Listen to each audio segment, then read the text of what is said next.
محمد وعلى آله وصحبه أجمعين. رب اشرح لي صدري ويسر لي أمري واحلل عقدة من لساني يفقهوا قولي.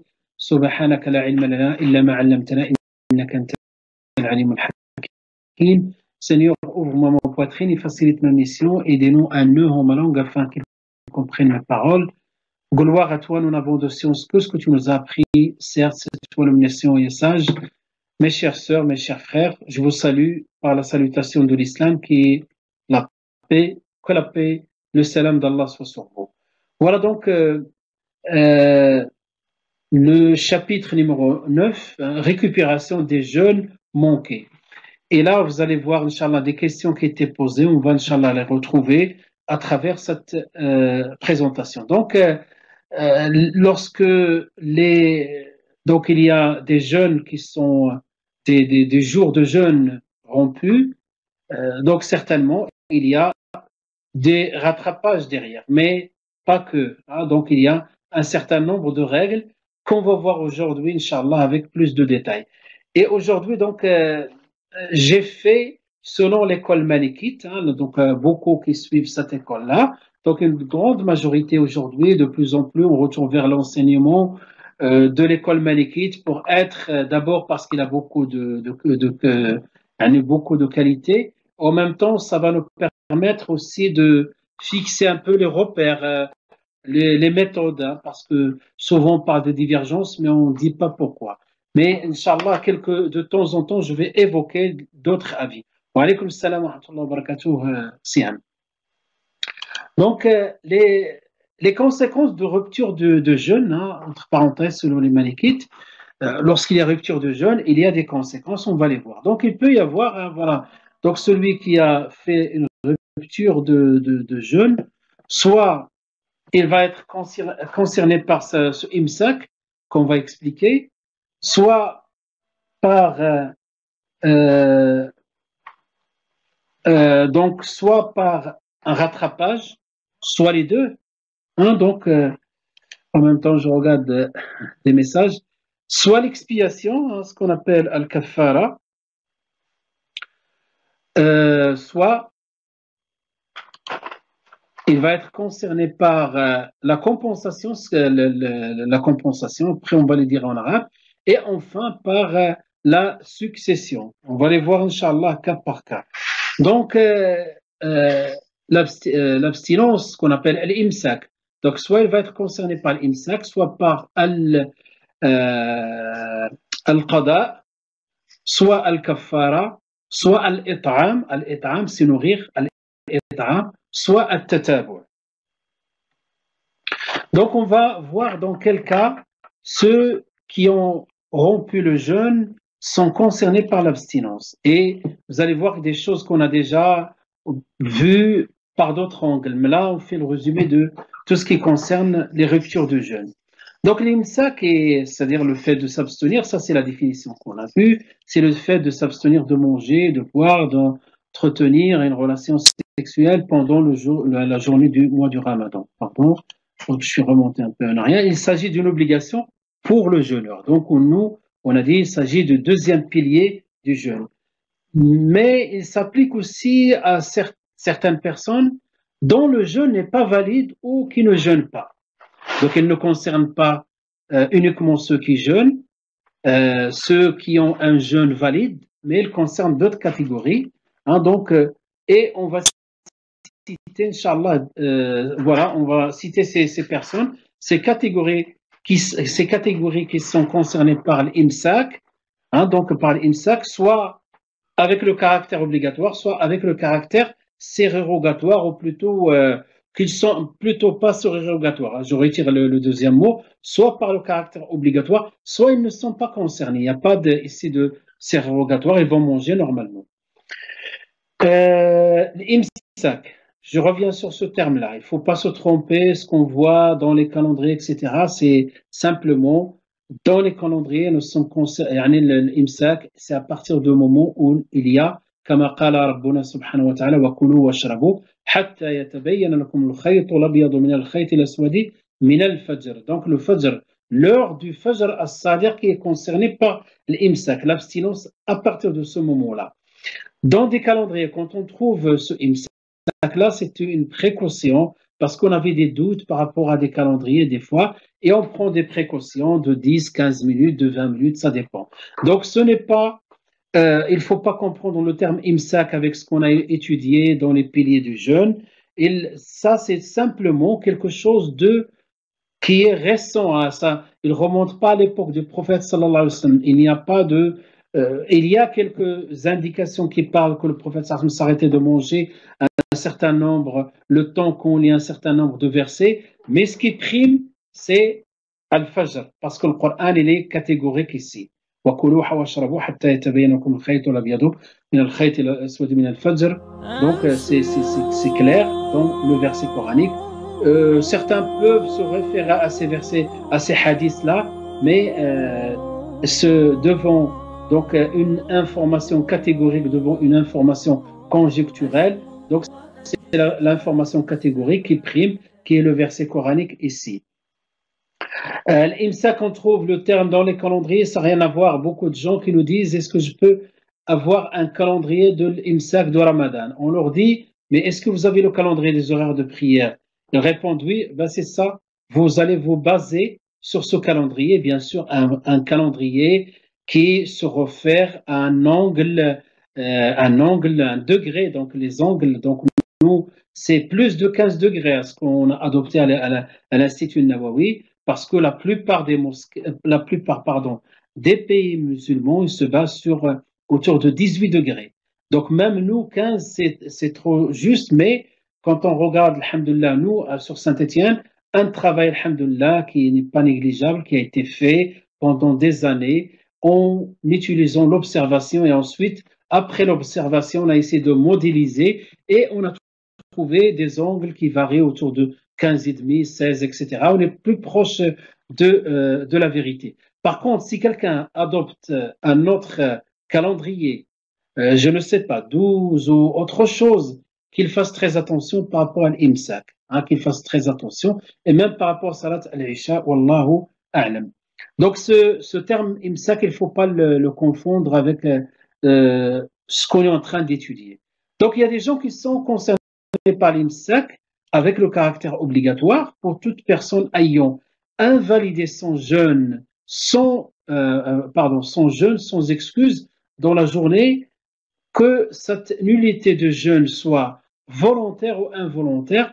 Exemple, celui qui a mangé volontairement ou par inattention. Donc, que ce soit volontaire, donc il y a répétition dans la phrase, mais c'est pas grave. Donc, si vous avez compris le sens, ben, il concerne l'imsak, c'est obligatoire. Quelqu'un qui a rompu le jeûne par oubli ou volontairement, après, il a changé d'avis, il a regretté. Ben, à partir de ce moment-là, il doit pratiquer l'imsak. Il ne va pas dire de toute façon, je vais faire le rattrapage, je vais faire le kafara, le mughallada ou quoi que ce soit. Tant qu'à faire, je finis la journée. Non, la sacralité du mois du Ramadan est toujours valable. Pour celui qui a été obligé par la force de rompre son jeûne, exemple, le travail pénible. Parce qu'on a dit que ceux qui sont autorisés à manger sont connus. Donc le voyageur, le malade, les vieillards, la femme qui allait, la femme qui est enceinte, etc. Mais d'autres qui ont des difficultés, par rapport au travail, souvenez-vous, le ulama dit qu'il faut trouver une solution. Une fois qu'on ne trouve pas, ben on commence le jeûne, et une fois que le jeûne devient impossible, à ce moment-là, on rompt le jeûne, c'est-à-dire la quantité qu'il faut pour maintenir ses forces, et à partir de là, il faut revenir à l'imsak. Donc, il faut revenir à l'imsak. Pour celui qui se rend compte que le jour, ça c'est des exemples, en général, tous ces exemples, vous allez voir ceux qui n'étaient pas autorisés à manger. Celui qui est autorisé à manger, on va voir dans la deuxième catégorie. Ceux-là, ils n'étaient pas autorisés à manger, mais à un moment donné, leur jeûne n'était devenu invalide. Comme le cas de voyageur qu'on a évoqué tout à l'heure. Le voyageur qui a douté dans l'intention, dans Nia. Donc lui, il doit appliquer l'imsak plus le rattrapage. Oui, pardon. 3. Pour celui qui se rend compte que le jeûne du doute fait partie en réalité du ramadan. Donc, vous savez ce qui se pratiquait aussi. Aujourd'hui, alhamdoulilah, je vois que de plus en plus, on va vers la détermination du premier jour du mois du ramadan à partir du calcul astronomique. Mais autrefois, ou il y a quelques années en arrière, donc, quand on arrive à la nuit du doute, qui est le 29, hein, donc la nuit le 29 au soir de Sha'ban, et on ne sait pas que c'est demain. Est-ce que c'est le premier Ramadan ou c'est le 30, Sha'ban? Euh, mais quand il est yani, Rumma, hein, quand il y a le Ramam, et on ne savait pas, et certains pensent que le lendemain, ça peut être quand même Ramadan parce on n'avait pas la possibilité de trancher par rapport à ça, on a des doutes. Ben, les gens, ils vont s'abstenir jusqu'à ce que les choses se clarifient. Moi, je me rappelle, il y a des années, on a vécu de cette manière-là. On nous a donné l'information qu'au cours de la journée du 30 Sha'ban. Hein, et à ce moment-là, si quelqu'un avait l'intention, on ne peut pas, parce qu'on n'a pas encore l'information que c'est Ramadan. Donc, qu'est-ce fallait faire? C'est s'abstenir de ne pas manger jusqu'à ce qu'on est sûr que c'est le 30 Sha'ban. À ce moment-là, on mange. Sinon, si c'est le premier Ramadan, on va faire l'imsak avec le caractère obligatoire et on rattrape ce jour. Parce que qu'est-ce qui manquait ici? C'est un niya. Wa alaykoum salam wa rahmatullahi wa barakatuh. D'accord, vous voyez des cas de figure comme celui qui ignorait la rentrée du mois du Ramadan. Donc, quelqu'un que je vous ai dit qui fréquentait pas les mosquées, jusqu'à ce qu'on lui a dit, bah, écoute, est-ce que tu as commencé le jeûne? Non, je savais pas, j'ai pris mon café ce matin. Bah, c'est aujourd'hui le premier jour du mois du Ramadan. Là, qu'est-ce qu'il doit faire? Donc, c'est des cas rares qui ne devraient pas se passer de cette manière-là. Mais si c'est le cas, donc il s'arrête tout de suite, il s'abstient, il maintient l'imsak jusqu'au coucher du soleil, et ensuite, hein, donc il va jeûner le reste du mois du Ramadan, et ensuite il rattrape ce jour-là. L'imsak, pour ceux qui ne sont pas obligés, hein, donc qui ne sont pas concernés, hein, donc ils ont rupture de jeûne, mais ne sont pas concernés, comme la femme ayant commencé son jeûne et qui a l'écoulement des menstrues ou de l'oshi, donc cette femme, elle a commencé son jeûne à midi, au asr, même avant le Maghrib, on a vu, dans ce cas-là, il n'est pas concerné par l'imsak, il dit non, ça se fait pas, etc. Non, au contraire, il ne faut pas jeûner dans ce cas-là. Le jeûne pour elle ici est interdit. Le voyage, lorsque quelqu'un rentre chez lui, donc il avait l'intention de manger, il a mangé sur la route, et en arrivant chez lui, c'était l'Asr. Hein? Donc il reste encore quelques heures pour le Maghrib. Il a le droit de continuer à manger. Il a le droit. Pourquoi? La différence, qui c'est qui peut me dire pourquoi? Pour voir les repères entre ce qu'on a vu dans petit a et petit b. Pourquoi, à votre avis?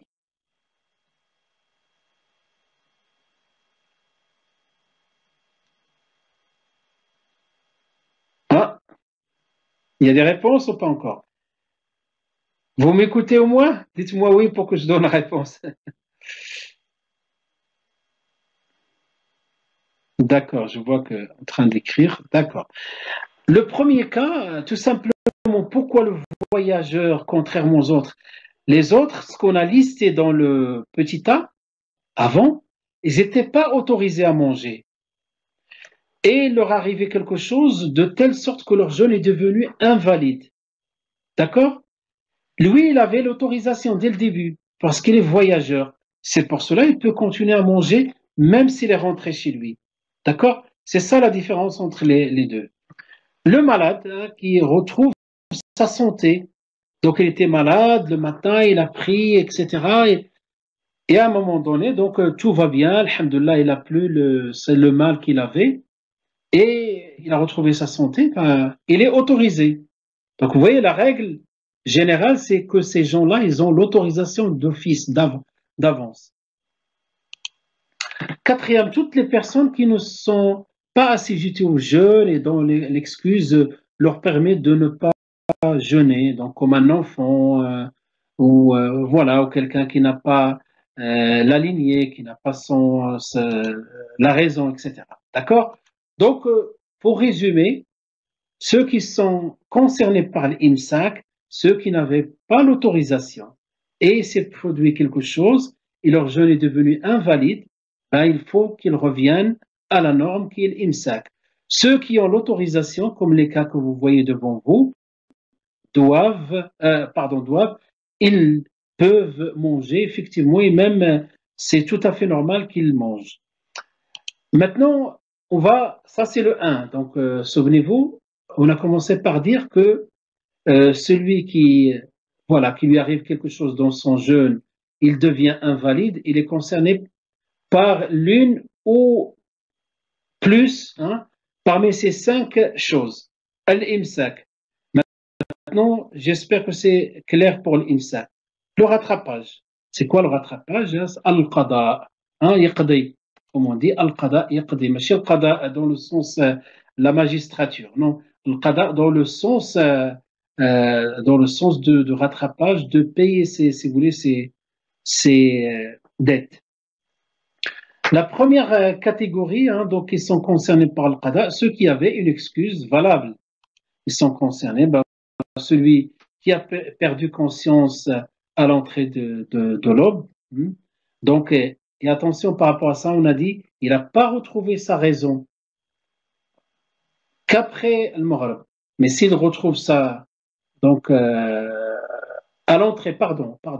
C'est-à-dire, il faut bien ici souligner une chose, c'est qu'il a l'intention. Ce qu'on a dit dans les cours précédents, il avait l'intention avant l'aube, avant le Fajr, et ensuite, donc, il a perdu connaissance. Et une fois qu'il a retrouvé sa connaissance, on a dit 2 cas. Soit avant le Maghrib et son jeûne est valable, il n'est pas concerné par le rattrapage. Soit il n'a pas retrouvé, c'est-à-dire la perte de conscience a couvert du Fajr jusqu'au Maghrib, le temps de l'abstinence. Dans ce cas-là, il rattrape. Il est concerné par le rattrapage. Le voyageur, donc ça, on a déjà parlé, le malade qui a guéri, la femme enceinte, la femme qui allaite. Voilà, donc toutes ces personnes-là, ils doivent compter le nombre de jours et rattraper.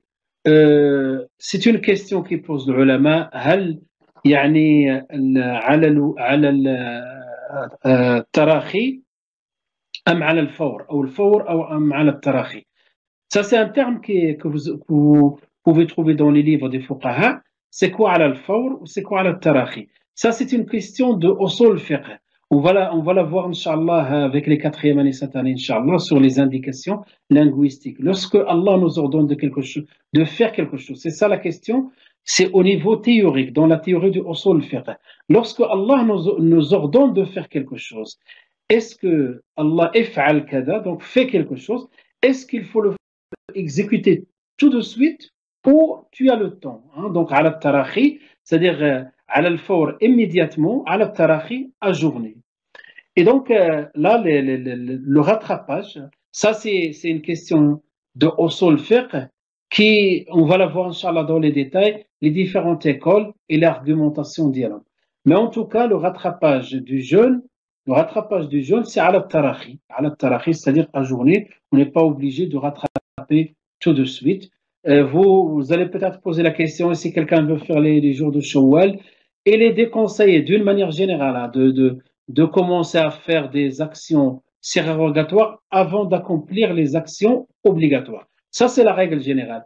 Mais puisque le mois de Shawwal et c'est un mois limité dans le temps, et il se peut que la personne ne pourrait pas rattraper ce qui manquait de Ramadan pour avoir assez de temps pour faire Shawwal. Dans ce cas-là, c'est tout à fait permis pour celles et ceux qui souhaitent faire Shawwal et ensuite faire le rattrapage. Ça, c'est une question aussi qui revient souvent.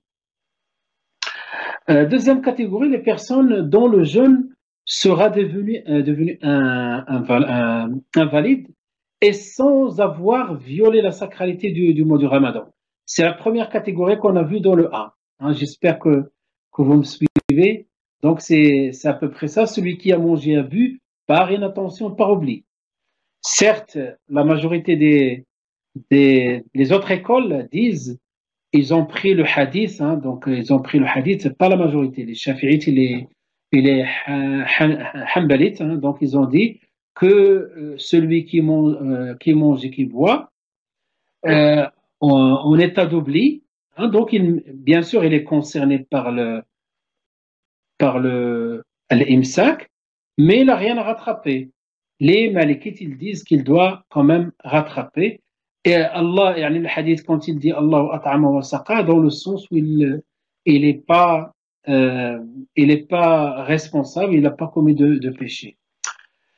L'arrivée d'un liquide à la gorge ou d'un solide au ventre par inattention aussi, hein. Donc quelque chose, pas la poussière, pas quelque chose المعفو عنه, hein, donc الذي عمت به البلوى, comme ils disent les ulama, donc quelque chose généralisé, la poussière, la pollen, des choses comme ça, donc ça c'est pas concerné.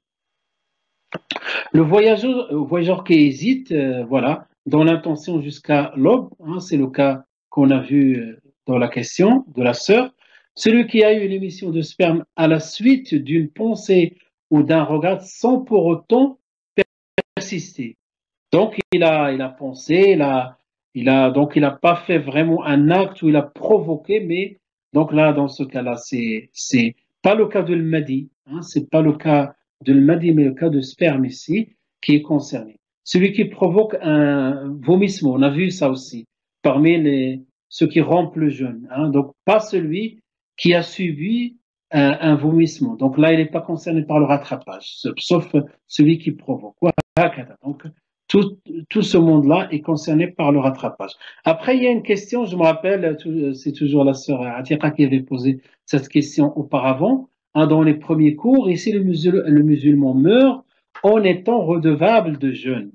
C'est-à-dire un cas dans lequel une personne est tombée malade pendant le mois du Ramadan.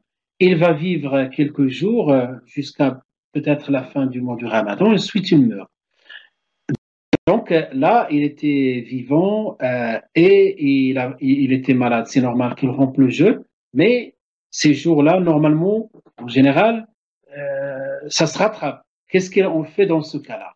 Dans ce cas-là, donc, je vais vous évoquer un peu les hadiths, hein. Le hadith quiconque qui meurt en étant redevable de jeûne, son proche jeûnera pour lui. Ça existe ce hadith-là. Mais on va voir dans la pratique un autre quiconque meurt en étant redevable de jeûne, son proche nourrira pour lui un pauvre pour chaque jour manqué. Donc, les deux hadiths sont authentiques. Mais si vous voulez, dans la pratique, donc les différentes écoles, hein, donc là, je vous ai parlé de l'école malikite, je vais essayer de suivre selon l'école malikite, mais là, regardez les divergences. Vous avez la majorité qui dit, donc ils considèrent le deuxième hadith. Pour d'autres, on va dire, ils considèrent d'autres arguments, d'autres arguments qui vont faire de telle sorte que, donc vous voyez, le hadith en lui-même, ce n'est pas une information finale. Quand je dis une information finale, ou plutôt, je retire ce que je viens de dire, je dirais, le hadith ou le texte d'une manière générale, ce n'est pas forcément, il implique forcément le hukm. Hein, il faut tout un travail derrière parce qu'il se peut qu'il y a d'autres hadiths, d'autres versets, il se peut qu'un a abrogé l'autre, il se peut que dans la pratique, le prophète Sassam a dit quelque chose, ensuite dans la pratique, il l'a abrogé par autre chose. C'est toute une science, tout simplement. Hein. Donc, du texte vers la prescription juridique, le hukm shari. Tout un travail. Et d'ailleurs, ces normes qu'on étudie dans les usul fiqh, dans les sciences du Coran, dans les sciences du hadith, c'est tout simplement pour comprendre la manière dont le ulama argumente. Donc, les savants, grande majorité, donc pour eux, il est préférable plutôt même de prendre quelque chose s'il a laissé quelque chose de son héritage et de payer, donc faire une fidia pour chaque jour manqué.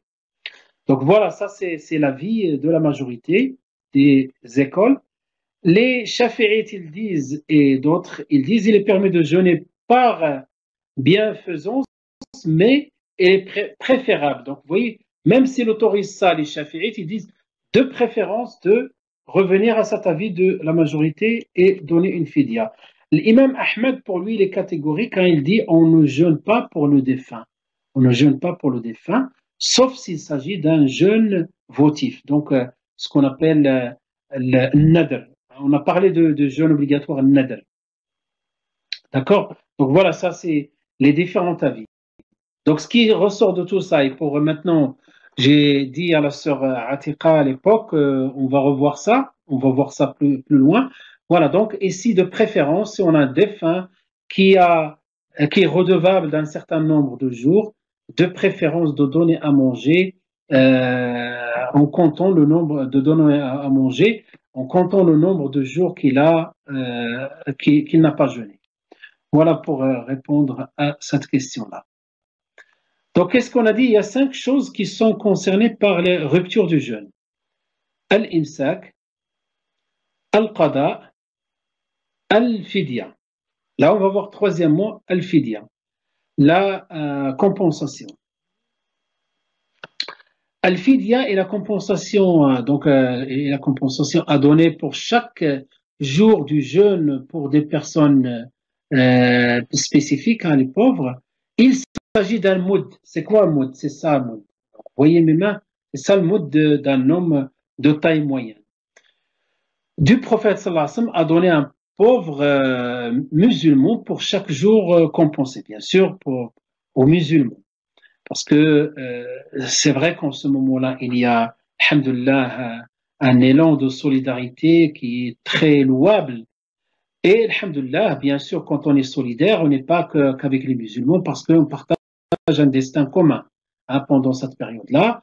Et faisons très attention quand on a des dons bien précisés. Tout ce qui est fidya, c'est pour les pauvres musulmans. Et le reste, alhamdoulilah, il y a assez pour tout le monde, pour le reste. Ceux qui font des dons comme ça, il y a des cagnottes, il y a alhamdoulilah, des solidarités comme ça, des achats de marchandises, etc. Ça, il ne faut pas le limiter entre musulmans. Donc, moud. Moud, et vous savez, est-ce que vous avez une idée par rapport à la quantité qu'on donne pour la zakat? Ça, c'est le fidya. La quantité qu'on donne pour la zakat à l'époque du prophète sallallahu alayhi wa sallam, on mesure par rapport à quoi? Est-ce que vous avez une idée? Donc on emploie 2 termes. On emploie le terme moud pour parler de al-fidya, mais zakat al-fitr, ça, mashallah, kamal, mashallah, barakallahu fik. C'est ça, un sa, fadwa aussi, très bien. Est-ce que vous avez une idée? Un moud, c'est la relation entre un moud et un sa. Mashallah, kamal. Mashallah, barakallahu fik. Exactement, c'est ça. C'est pour cela il faut bien souligner, je vous laisse le temps de chercher cette question-là, parce que beaucoup qui pensent que ta'amul miskin, on est dans l'ilm, donc on doit distinguer les choses et comprendre les choses. Mais c'est les choses, aujourd'hui les gens donnent la même quantité qu'ils donnent pour le fidya, pour le zakat al-fitr, et qu'ils la donnent même quantité pour le fidya, tant mieux, alhamdoulilah. C'est toujours en faveur des nécessiteux, c'est tant mieux. Mais pour l'ilm, pour comprendre l'ilm shara'i, il faut faire la distinction, être dans la rigueur et comprendre les choses. Ensuite, وَمَنْ زَادَ فَمِنْ عِنْدِهِ, comme Allah a dit par rapport à l'histoire de Moussa avec l'homme qui l'a engagé, 7 à 10 ans. Il a dit 7 ans. Et si tu rajoutes, c'est donc le verset coranique reste comme on va dire, comme une citation. On dit فَمَنْ زَادَ مِنْ عِنْدِهِ, si on demande à quelqu'un si tu peux rajouter. Donc, le moud, c'est pour cela le conseil ou le conseil des imams de nous, Inch'Allah, espérons qu'en notre région qu'on a un conseil, mais alhamdoulilah, ça va venir avec le temps, Inch'Allah, conseil des imams dans lequel au moins, donc alhamdoulilah, les fatwas existent, le conseil européen de la fatwa, le conseil mondial, des conseils régionaux comme ça, au moins on informe l'Ummah, et j'aimerais bien, Inch'Allah, parce que en ces derniers temps, j'ouvre une petite parenthèse si ça vous intéresse, il y a 2 sessions du Conseil européen de la fatwa dans lesquelles il a répondu à beaucoup de questions relatives au jeûne jeûne et au confinement et tout ce qui est autour de ça, sur le plan culturel, sur le plan social, sur le plan financier, etc. Si ça vous intéresse, on peut faire une séance pour expliquer un peu les questions et les réponses, Inch'Allah. Si ça vous intéresse, Inch'Allah, j'attends vos retours. On peut organiser une séance sur ça pour hifdh al-ilm, pour qu'on comprenne au moins. Yani, l'ilm, on ne reste pas tout le temps dans le suivisme. J'ai entendu quelque part, quelqu'un a dit, une voisine, un voisin m'a dit. Non, on est, alhamdoulilah, si on a les moyens d'apprendre et être, Inch'Allah, dans cette voie de l'ilm, c'est un autre honneur, Inch'Allah ta'ala. Donc, le mood, c'est pour cela que je reviens au conseil de la région lyonnaise, donc du Rhône. Il y a l'année passée, ils avaient, parce que les gens, ils n'avaient pas la distinction. Oui, Inch'Allah, d'accord. Euh, on ne faisait pas la distinction.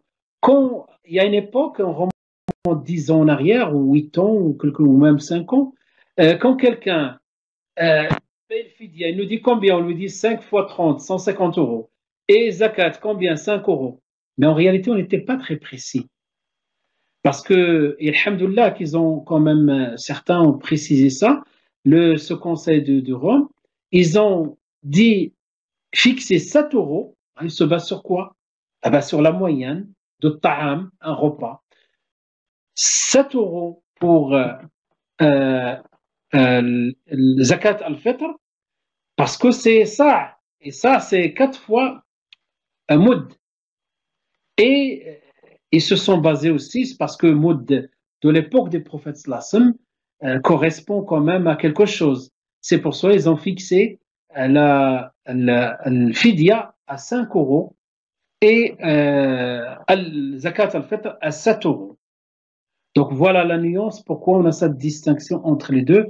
C'est parce que les deux ne sont pas. Voilà, donc le mode, ça, c'est à peu près 200, on va dire 2200 grammes, hein, 2 kilos et quelques à peu près. Ça dépend de la densité, ça dépend du riz ou de maïs, ça dépend de quelle matière. Hein. Donc autour de 2, dans environ de 2 kilos 200. Et donc, ça, c'est un peu, on va dire, autour de 500 grammes. Hein. Donc, la moitié d'un kilo. Voilà. Maintenant, Al-Fidya, c'était simplement une petite parenthèse, et ensuite, voilà, donc, c'était une petite parenthèse pour parler de l'Fidya, pour comprendre la quantité de l'Fidya. La Fidya pour le Ramadan est soit obligatoire, soit pour certains recommandé chez l'école malikite. Je parle de l'école malikite et on peut, Inch'Allah, peut-être voir d'autres avis. La fidya est obligatoire. La fidya est obligatoire pour qui? Hein, pour la femme qui allait et qui a rompu son jeûne par peur pour son enfant.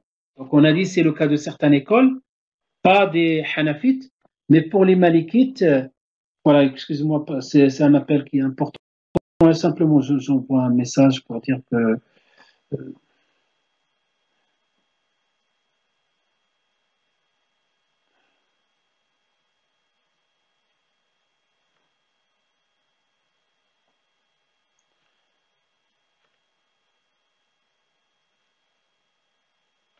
voilà, donc la femme qui allait, on a parlé de ça, hein, tout le monde se souvient de ça. Celui qui aura laissé venir le prochain mois de Ramadan sans avoir rattrapé les jours qui lui étaient obligatoires, sans excuse valable, ceci est l'avis de la majorité. Pour les Hanafites, non, hein, même s'ils laissent l'année d'après. Donc, ça c'est par rapport à les cas obligatoires. Fidya, plus, hein, plus jeûne, hein. Ça c'est une fidya plus le jeûne. On est bien d'accord. La fidya est recommandée pour certains parce que pour les vieillards hein, qui ne peuvent pas supporter le jeûne. Qu'est-ce qu'on a dit dans les précédents cours?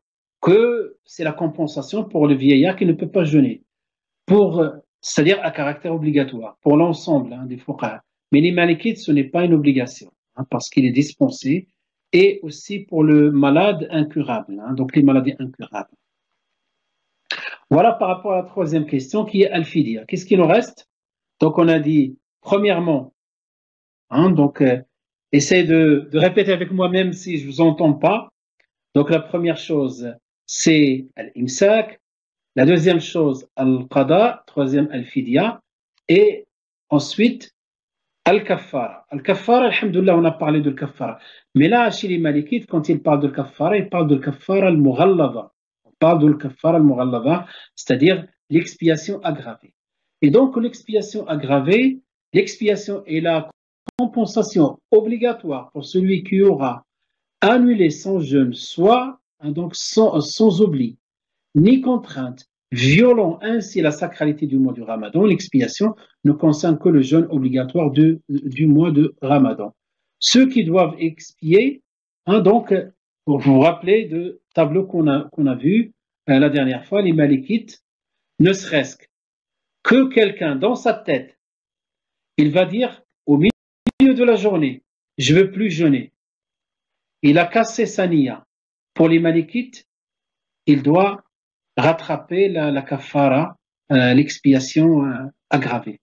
Donc, ce n'est pas le cas des autres, heureusement, hein, parce que aujourd'hui, on est devant des situations, quand on regarde la situation de quelqu'un qui pose la question, il est déjà fragile, c'est-à-dire il faut l'accompagner dans, alhamdoulilah, tout doucement dans les pratiques, et puisque, alhamdoulilah, des avis, hein, donc, comme les Hanbalites et les Shafi'ites, que uniquement le kafar al-mughallada concerne le rapport sexuel.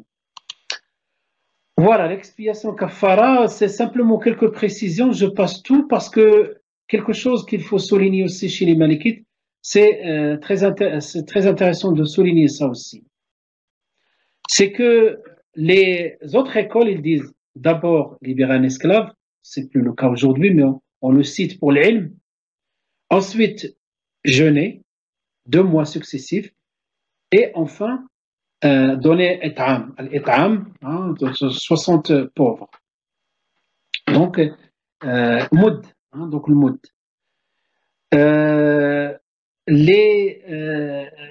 Si on ne peut pas faire l'un, on passe au deuxième. Les Malikites, ils préfèrent nourrir d'abord. Nourrir. Mais quoi qu'il arrive, pour eux, cet ordre-là, ce n'est pas un ordre obligatoire, c'est plutôt un choix entre les 3 solutions. J'espère que vous avez compris. C'est-à-dire, eux, il n'y a pas de préférence, il n'y a pas l'obligation d'abord de vérifier si on a la capacité de jeûner, de jeûner ou pas. Et si on n'a pas la capacité de jeûner, c'est à ce moment-là qu'on passe à la nourriture de 60 pauvres. Donc, pour eux, on fait ça ou ça. Mais de préférence de donner à manger à 60 pauvres. C'est tina meskina. Et je pense que si vous avez lu ce qui est en rouge, quel que soit son niveau de richesse, contrairement à ce qu'il a dit Yahya ibn Yahya al-Laythi. Est-ce que vous avez déjà entendu parler de l'histoire de Yahya ibn Yahya al-Laythi? Non. Oui, donc c'est une grande référence de l'école malikite. Mais, subhanallah, je l'ai dit avec sourire, il avait le malheur, entre parenthèses, de faire une fatwa. Pourquoi je dis qu'il a le malheur, astaghfirullah, par rapport à ces termes, qu'Allah me pardonne. Mais le pauvre, il a fait une fatwa à son époque, et cette fatwa, elle est devenue comme un exemple toujours d'étude pour donner un mauvais exemple. Et d'ailleurs, même les Malikites, ils disent il ne faut pas faire comme Yahya ibn Yahya al-Laythi. Yahya ibn Yahya al-Laythi, à son époque, donc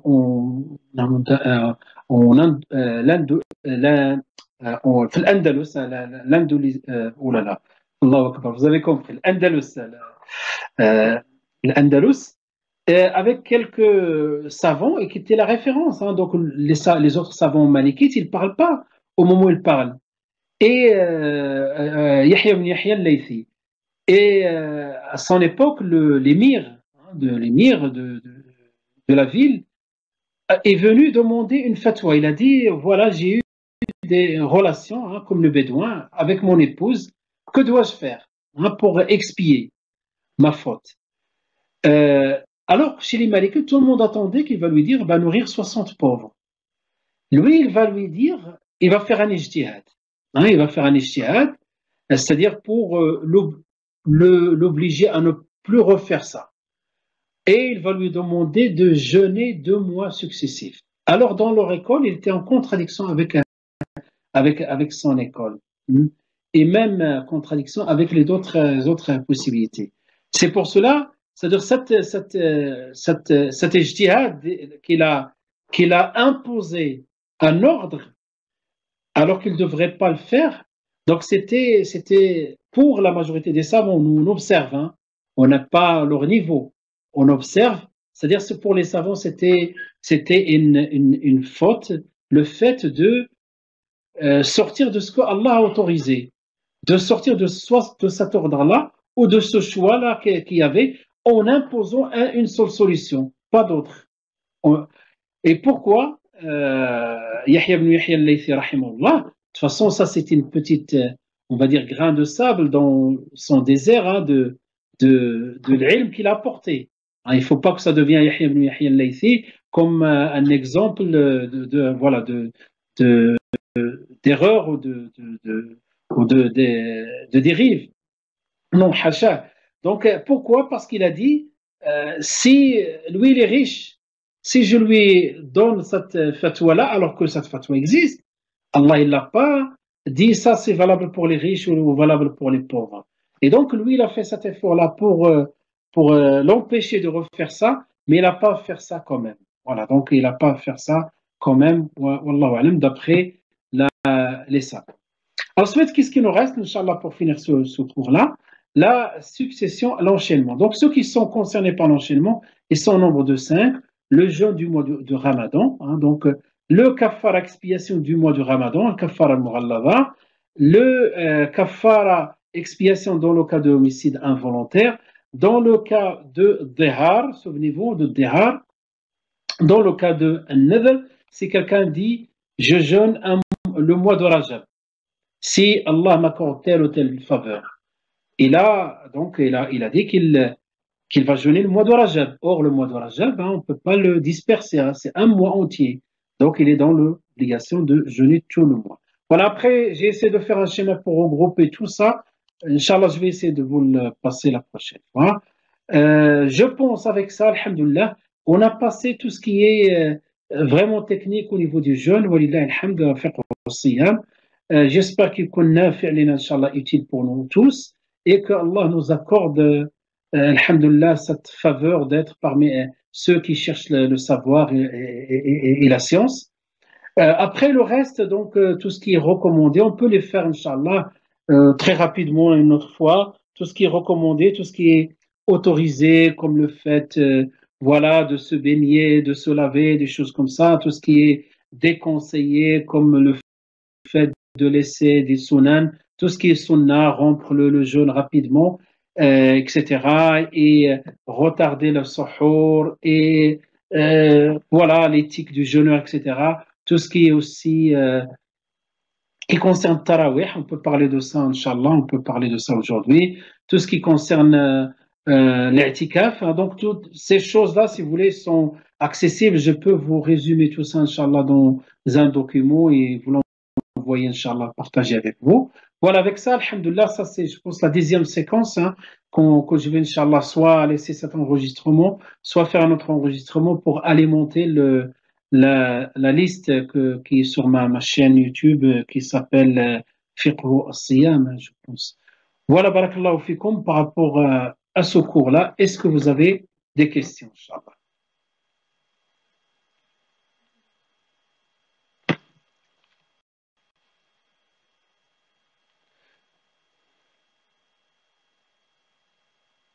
Oui, exactement. Donc, celui qui donc il a commencé 2 mois successifs. Il est arrivé au 45e jour. Après, si c'est pour une raison de maladie, ou on autorise, hein, ou au voyage même, il peut rompre et reprendre. Mais pour d'autres raisons qui ne sont pas valides, il reprend à 0. Wallahu a'lam. Donc, parce que la Surah Atiqa dit c'est lui qui a rompu le jeûne expiatoire, est-ce qu'il doit recommencer à 0? Donc, j'ai dit, normalement, ça dépend, il y a deux cas. C'est, il est tombé malade, il était obligé de manger, et ensuite, il peut reprendre. Barakallahu fik. Ben, s'il n'y a plus de questions, on peut s'arrêter à ce niveau-là, Inch'Allah. Voilà, pour information, je suis en train d'alimenter une petite, aussi une chaîne, c'était une petite, je rappelle, hein, je l'ai dit au départ, une petite chaîne YouTube. C'est une demande de la mosquée de Alhamdulillah, ils ont pris cette initiative, on profite. Hein. Donc, ils m'ont dit si je peux faire une séquence de 5 à 7 minutes par jour. Et eux, ils diffusent chaque jour, hein, d'accord? Donc, vous pouvez profiter de ça, partager, Inch'Allah, ça, si ça peut vous apporter quelques rappels, Inch'Allah, utiles. نسأل الله عز وجل أن يتقبل منا إنه هو السميع العليم. Fatima, d'accord. Doit-elle faire l'imsak selon Malik? C'est-à-dire lequel? C'est lequel? Ici, celui qui rompt le jeûne. Non, là, ici, dans ce cas-là, son problème, c'est qu'il va reprendre. L'imsak, là, concerne uniquement le mois du Ramadan. Hein. Donc, ce imsak, d'une manière générale, ça concerne. Il était dans un autre jeûne obligatoire. C'est une bonne question. Ça me permet aussi de rebondir sur ça. Oui, par rapport au début de la question. Ah, d'accord. La question plus haut. La femme qui n'a plus ses menstrues dans la journée. Voilà. D'accord. Mais le matin, il avait l'autorisation de manger. Mais dans la journée, on a cité ce cas-là. Dans la journée, il est propre, il est devenu propre. Or, il avait l'autorisation de manger, donc l'autorisation demeure jusqu'à la fin de la journée. Donc, il peut continuer à manger et il n'est pas concerné par l'imsak. Il n'est pas concerné. On ne va même pas lui dire c'est conseillé ou c'est recommandé. Wallahu a'lam.